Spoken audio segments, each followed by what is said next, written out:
Bonsoir. La mort d'un clochard à Vitry, les 3 enfants auraient agi de leur propre initiative. Nous essaierons de comprendre avec notre invité Jean-Pierre Rosenzweig, président du tribunal pour enfants à Bobigny. Bonsoir. Bonsoir.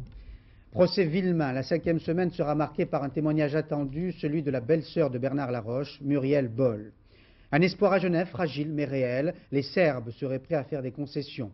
Un espoir à Londres, fragile mais compromis. Les discussions secrètes entre le gouvernement et l'IRA auraient avorté. Une révélation insolite, des essais de catastrophes nucléaires seront effectués dans le sud-est de la France, rassurez-vous, pour nous protéger. Voilà les questions du jour. Avant d'y répondre, abordons la question de l'année, celle qui a fait et qui fait encore la une des gazettes, les heurts et malheurs du football français.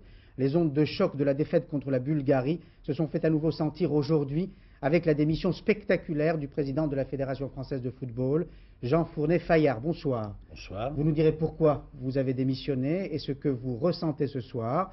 Mais revenons d'abord avec Laurent-Frédéric Bollé et Jean-Marc Sursin sur cette journée douloureuse pour vous. C'est donc l'heure du grand ménage dans le football français. Aujourd'hui, à la Fédération, on a vraiment commencé une entreprise de rénovation. Un président s'en va, Jean Fournet-Fayard a demandé à être déchargé de ses fonctions, une démission après 9 ans d'exercice controversé du pouvoir. Le remplace à titre provisoire Jacques Georges, ancien président déjà de la FFF et de l'UEFA, son rôle, assurer l'intérim. Le Conseil fédéral ce matin, Ligue nationale et fédérations réunies, m'a fait confiance pour, pendant 2 mois, essayer de créer ces commissions qui auront pour but de broussailler tous les problèmes qui se présentent à nous. En clair, 3 axes sont visés. Réformer la fédération elle-même, rapprocher le football amateur et professionnel tout en augmentant le poids de ce dernier et enfin trouver un nouveau sélectionneur. Une commission de 7 membres va s'en charger. Noël Le Graët apparaît comme le décideur. On a envie de mettre des choses en place. On va le faire. Mais on le fera dans la légalité, dans le plus profond respect du football amateur et du football professionnel. Et puis nous avancerons très tranquillement vers la nomination d'un sélectionneur pour le prochain Conseil fédéral. Ou en tout cas, un homme sera proposé, mais sera en définitive adopté par le Conseil fédéral. Un homme qui pourrait être Michel Hidalgo qui a tenu à se montrer, mais on parle aussi de Tigana, Giresse ou Fernandez, les postulants semblent nombreux. Noël Le Graët est apparu comme le nouvel homme fort. Songe-t-il pour autant à devenir le président de la fédération? C'est complètement exclu. Une sorte de coup de théâtre, Le Graët pas candidat, Michel Platini toujours en coulisses. Qui sera donc le 19 février prochain le nouveau chef du foot français? Commission et structure arbitreront les manœuvres. À la FFF, on ne ferme la porte à aucun scénario. La démission de Jean Fournet-Fayard ponctue un règne qui aura duré 9 ans et qui aura été fertile en affaires et en revers. Christophe Duchiron. 22 décembre 1984, Jean Fournet-Fayard, nouveau président de la Fédération française de football, c'est Jean qui rit. 1988, c'est Jean qui agit. Henri Michel débarqué, Platini installé, Claude Bèze intronisé, super intendant de l'équipe de France. Un homme loyal, déclare Jean Fournet-Fayard. Quelques mois plus tard, Claude Bèze fait un séjour en prison. 5 mai 92, le drame de Furiani. Une tribune qui s'effondre, 15 morts. Commentaire du président de la Fédération française, toutes les garanties de sécurité avaient été remplies. Inculpation, non-lieu, restent des paroles maladroites.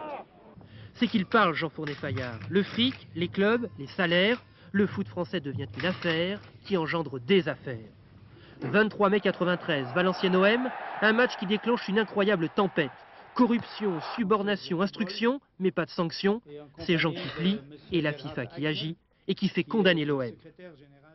17 novembre 93 et quelques secondes de trop, Kostadinov marque, absente en Italie, absente aux États-Unis, 2 Coupes du Monde sans la France. Jean Fournet-Fayard s'en va 3 ans avant la fin de son mandat.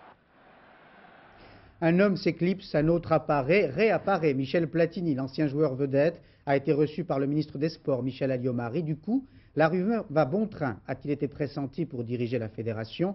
Que faudrait-il faire pour reconstruire? Quels enseignements tire-t-il de la démission de Jean Fournet-Fayard? Question posée par Thierry Clopeau et François Granier. Je crois que Jean Fournet-Fayard ne pouvait pas faire autrement que de ne pas démissionner. Et donc il a pris en son âme et conscience la responsabilité de démissionner. Je pense qu'il a bien fait pour lui, pour le football. Dans cette nouvelle organisation, quelle va être votre place, vous, Michel Platini? Pour l'instant, rien du tout.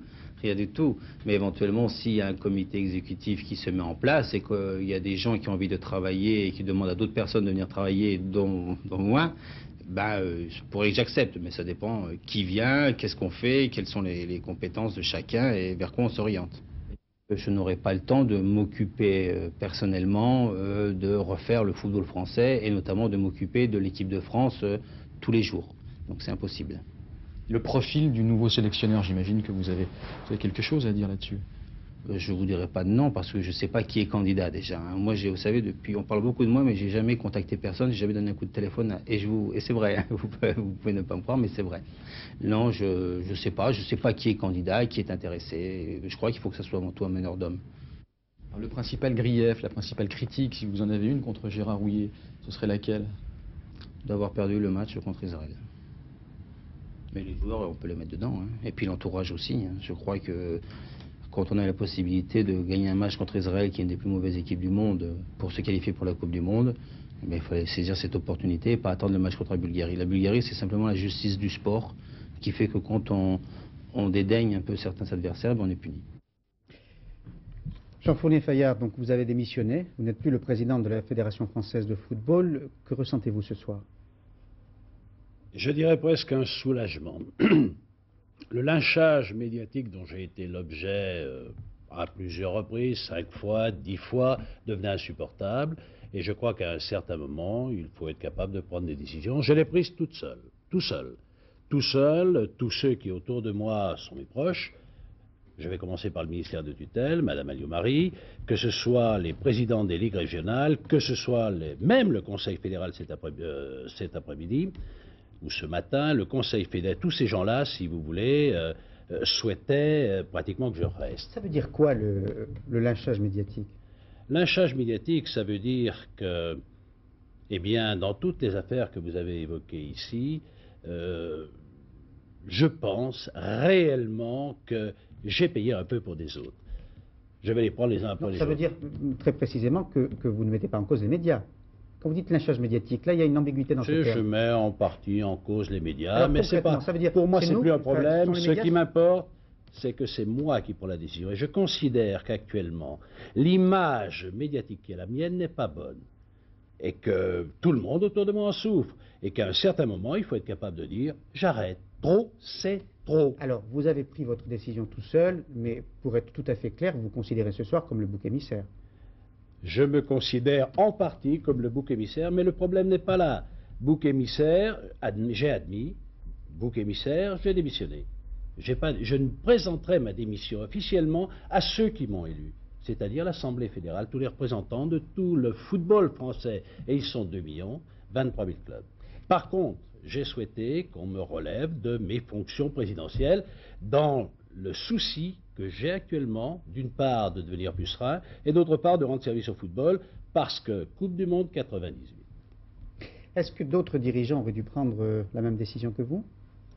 Ça, chacun a son problème, chacun a à prendre une décision comme celle que je viens de prendre, qui n'est pas forcément agréable, mais je vous assure que maintenant je suis un peu plus tranquille, si vous voulez. Je répète, trop c'est trop. Il arrive un moment où on ne peut plus supporter ce que j'ai supporté depuis plusieurs années. Vous venez de dire à l'instant, Jean Fournier-Fayard, j'ai une mauvaise image médiatique. Est-ce que vous ne souffrez pas, ou est-ce que vous n'avez pas souffert d'une perception, comment dire, d'indulgence à l'égard de certaines affaires, à l'égard de certains corrompus ou corrupteurs, à l'égard de certaines personnes?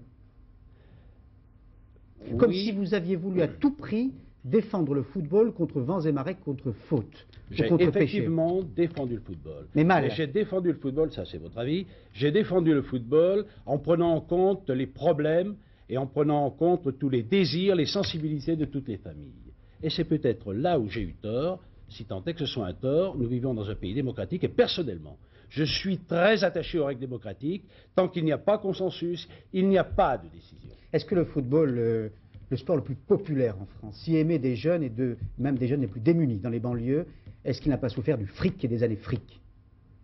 De cette surenchère comme ça considérable? Je suis d'accord avec vous. Ça a été d'ailleurs une de nos longues discussions parce que finalement je suis assez satisfait de l'arrivée et de l'acceptation par Jacques Georges d'assurer cette période intérimaire. Jacques Georges est un homme incontesté, incontestable, et qui devrait apporter au sein du football une certaine tranquillité et calmer un peu les appétits qui se sont fait jour de tous les côtés. Vous savez, nous vivons dans un monde difficile à gérer. Je gère un ménage à 5 ou 6.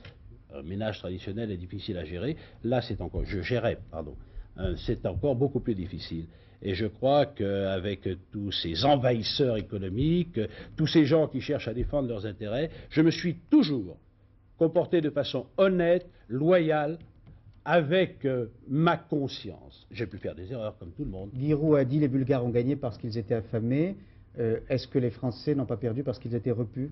C'est une image. Les Bulgares affamés, vous savez, je crois que l'argent qui a été remis aux Bulgares pour leur victoire était pas tout à fait, mais pas loin de ce qui était promis aux joueurs français. Une dernière question, Jean-Fournet Fayard, avez-vous été victime d'un complot? Non, pas victime d'un complot, mais j'ai eu peur. J'ai eu peur pour l'unité du football, qui jusqu'à 2 heures du matin était profondément menacée. Et l'arrivée de Jacques Georges, avec toutes ses qualités, pour moi, est une certaine satisfaction. Mais, pour autant, le patrimoine fédéral n'est pas protégé, et il faudra que les gens qui sont là aient ça en tête. Le patrimoine fédéral, c'est-à-dire équipe de France, c'est-à-dire Coupe de France, c'est-à-dire un certain nombre de choses. Et pour le moment, la partie est jouée provisoirement, mais il faudra être vigilant. Merci Jean-Fournet Fayard d'être venu sur le plateau de France 2 pour vous expliquer. Nous allons ouvrir le second dossier de ce journal pénible et délicat, la mort d'un clochard à Vitry. Les 3 enfants auraient agi de leur propre initiative. Anne Poncinet, Anne Guéry. Les autorités judiciaires auraient préféré que jamais le grand public ne soit informé de ce qui s'est passé le 29 octobre dernier dans ce terrain vague de Vitry-sur-Seine. Hier, le juge d'instruction invitait les journalistes à ne pas entrer en contact avec les enfants impliqués et ce soir, le procureur rappelait la discrétion imposée par la loi elle-même.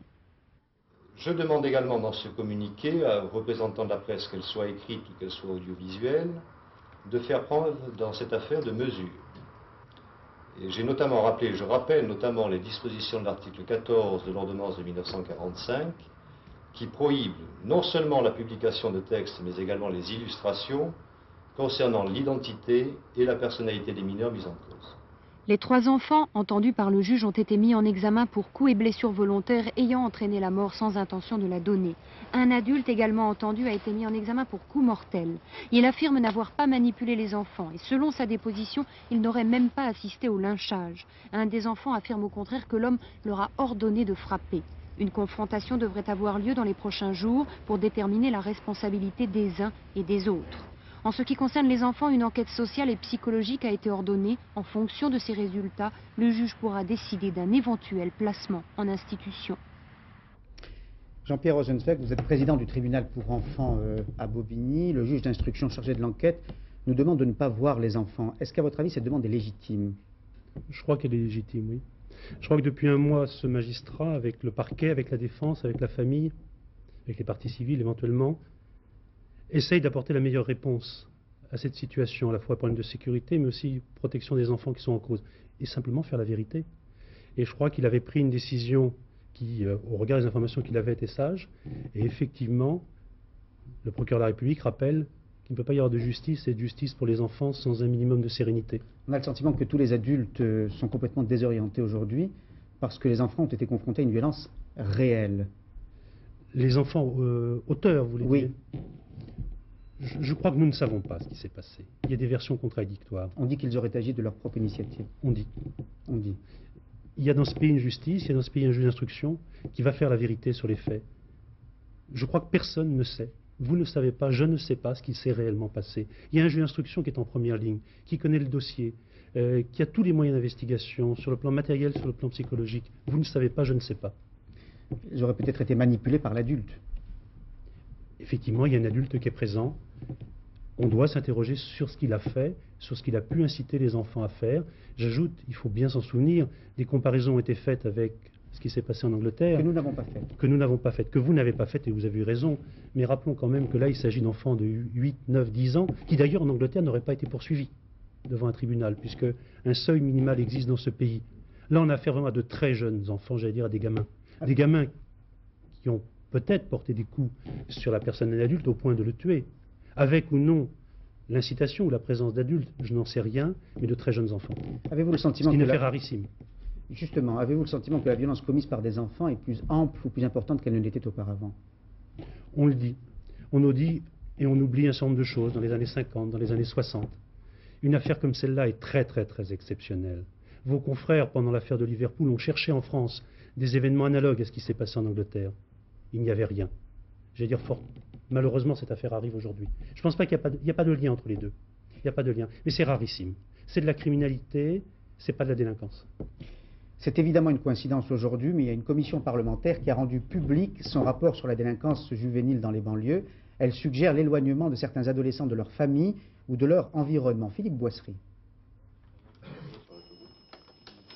Ce matin, l'heure n'était pas à la révolution pour ces 5 députés ayant planché durant 2 mois sur la justice dans les banlieues. Leur constat n'est pas nouveau.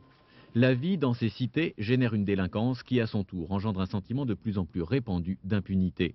Les juges pour enfants sont surchargés de dossiers, les travailleurs sociaux manquent de temps et de moyens pour les suppléer, la justice est trop lente et pas assez visible. Ces élus de quartiers difficiles n'ont pourtant pas de solution toute faite. Ils prônent une meilleure coordination entre les intervenants, qu'ils soient magistrats, policiers ou enseignants. Une plus grande proximité pour régler les conflits, quitte à développer les maisons de justice dans les cités. Mais surtout, ils proposent d'éloigner les jeunes délinquants les plus actifs vers des foyers. Une distance nécessaire pour les soustraire à de mauvaises influences, pour ramener le calme dans les communes aussi. Cette mesure existe déjà, même si elle est rarement appliquée. Une rupture trop brutale avec la famille et avec son environnement rend souvent la réinsertion plus difficile. Mais ces propositions ne sont que des propositions pour un garde des Sceaux qui a promis de présenter rapidement un projet de loi sur la délinquance juvénile. Quel est votre sentiment? Bonne suggestion ou pas l'éloignement? Comme votre reporter l'a dit, et le rapport lui-même le dit, l'éloignement se pratique déjà. Dans les départements de la région parisienne, la plupart des enfants, lorsqu'ils font l'objet d'un hébergement ou d'un accueil, sont hébergés hors du département. Donc cette solution se pratique. La rationalisation, c'est-à-dire la systématisation, serait un danger. Le rapport lui-même indique le danger. Mais le problème n'est pas là, à mon avis. Le problème, c'est qu'il n'y a pas de travailleurs sociaux dans les quartiers. 6 secteurs sur 8 de travailleurs sociaux à Épinay-sur-Seine sont vacants, 12 sur 18 à Saint-Denis. La brigade des mineurs n'existe plus. Elle existe sur le papier, mais il n'y a plus de policiers de proximité.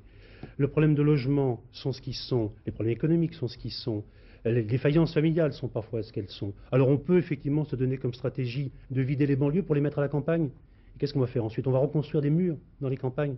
Je crois que le problème est dans les quartiers. Le problème est dans le maintien du lien social, dans le maintien du lien familial. Mais pour autant, dans certaines circonstances, c'est vrai, et les magistrats le font, il faut recourir à un éloignement, mais pas un système. En un mot, responsabilité des adultes, donc des plus grands. Et responsabilité politique et de l'État, oui. Merci Jean-Pierre Rosenfeld pour ce témoignage. Enquête interminable, procès interminable sur une question sans réponse. Qui a tué le petit Grégory?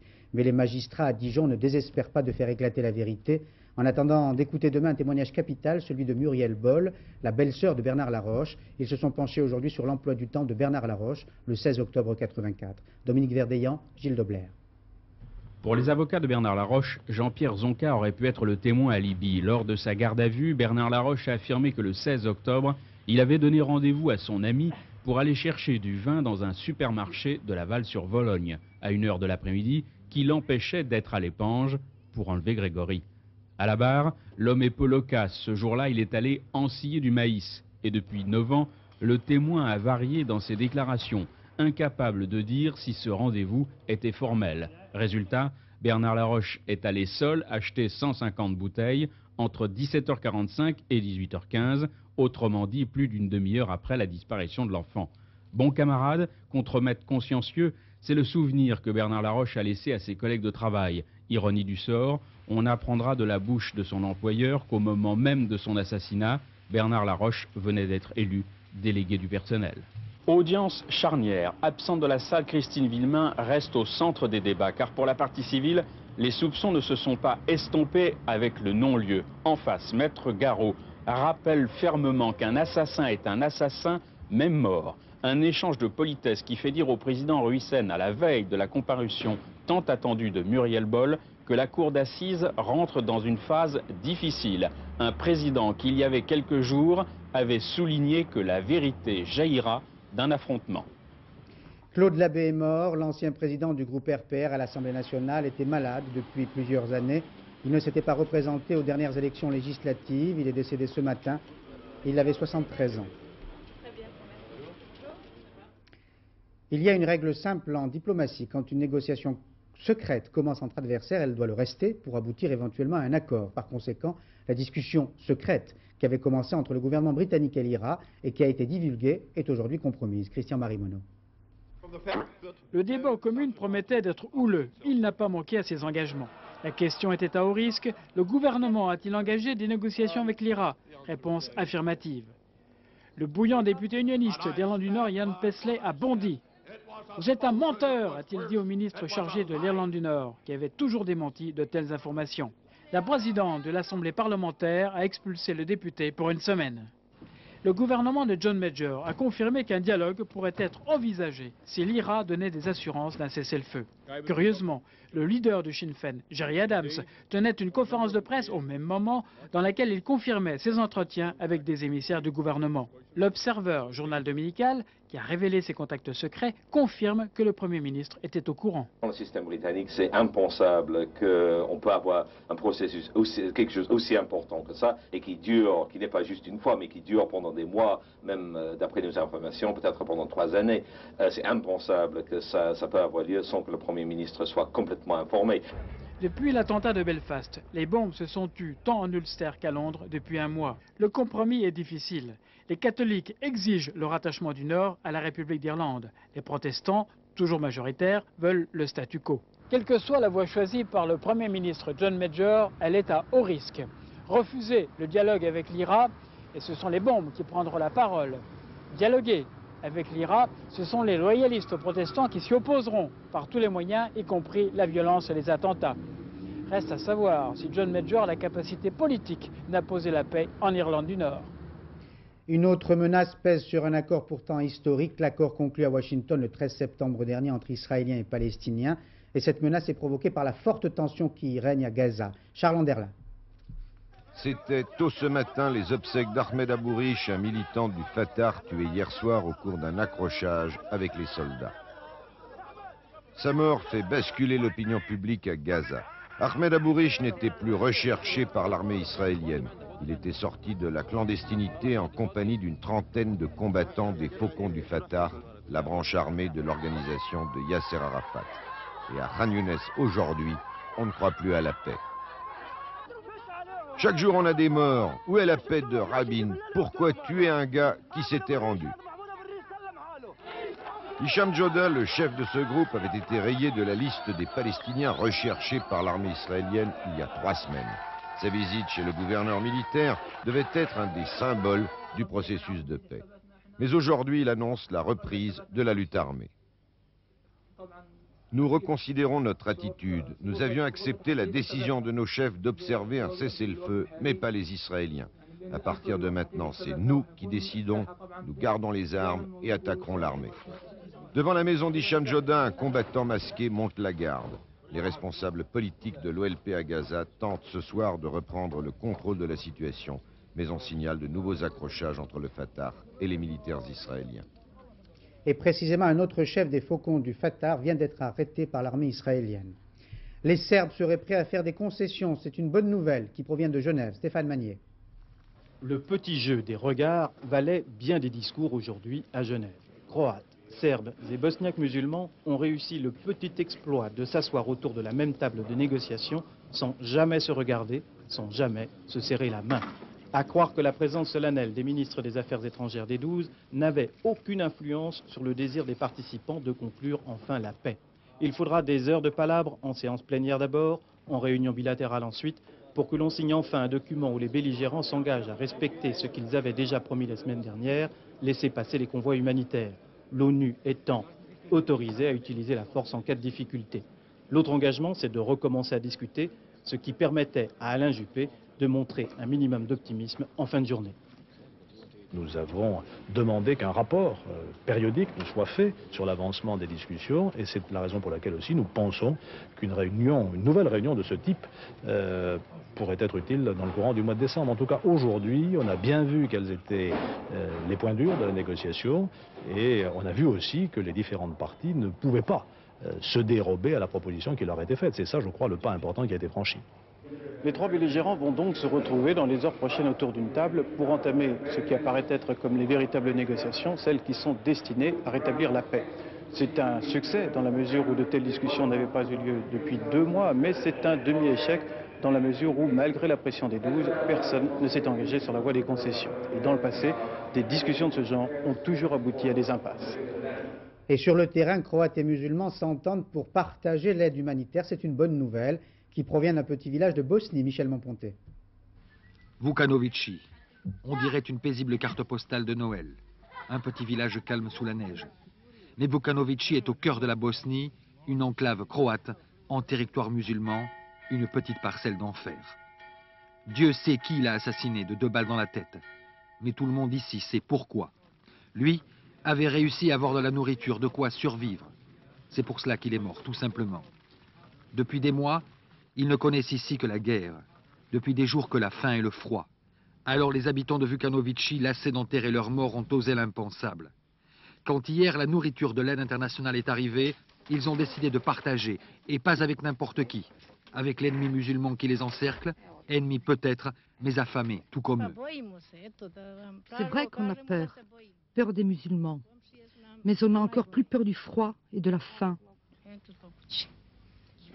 Eux n'ont pas eu l'opportunité de partager, seulement celle de fuir. Ils sont musulmans, 200 habitants de Banja Luka.